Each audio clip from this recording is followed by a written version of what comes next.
On the basis of locomotion, they have two types, or they are categorized into two different groups. One group is not showing any movement, it is sessile. It stays on ground. ये ऐसा होता है कि अधेर है जमीन से, ये कभी मूव नहीं करेंगे. They are stationary, they are not moving, or they are called sessile. Sessile means not moving, stationary. उस फॉर्म को बोलते हैं polyp form. What is polyp? If this is a lining, ये मान लो कोई नॉर्मल लाइनिंग है, ये आपकी नेजल कैविटी है. If certain mass grows on this lining, it appears like a bulging over there, like this, कुछ इस तरीके से. So what is this called? It is polyp. Polyp means अगर ग्राउंड है, ग्राउंड के ऊपर से कोई एक्स्ट्रा बल्जिंग निकली हुई है, it is called polyp. So they appear like they are like arising from the ground as a stump or as a elevation or as a extra growth.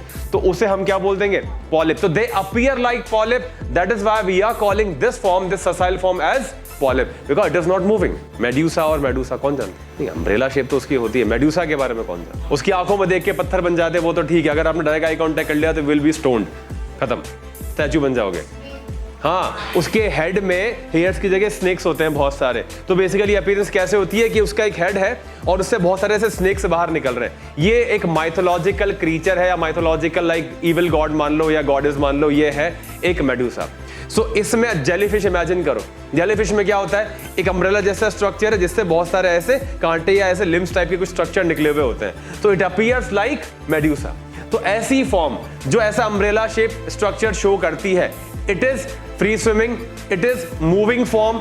इस form को क्या बोलते हैं? Medusa form. So that form that is sessile appears like a polyp called polyp.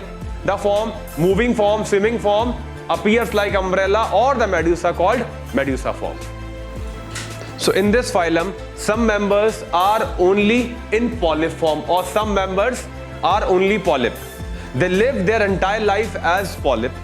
Some members are only medusa, or they exhibits medusa form only. But कुछ ऐसे member होते हैं जिनमें alteration of generation मिलता है. Like in this life, any organism is in medusa form. It will reproduce, will create a new progeny that will be having the form polyp. Then polyp will reproduce and will produce a new progeny. और वो form कैसी बना देगा फिर? Medusa. सो इसमें क्या हुआ? Alteration of generation. One generation stage in Medusa form, next generation will stay in polyp form, the further next generation will stay form in Medusa form. तो इस तरीके से हर जनरेशन में फॉर्म चेंज होती जा रही है. This phenomenon is called alteration of generation. And such organism will exhibit alternative polyp and Medusa form. तो इसे हम क्या बोलते हैं? Alteration of generation.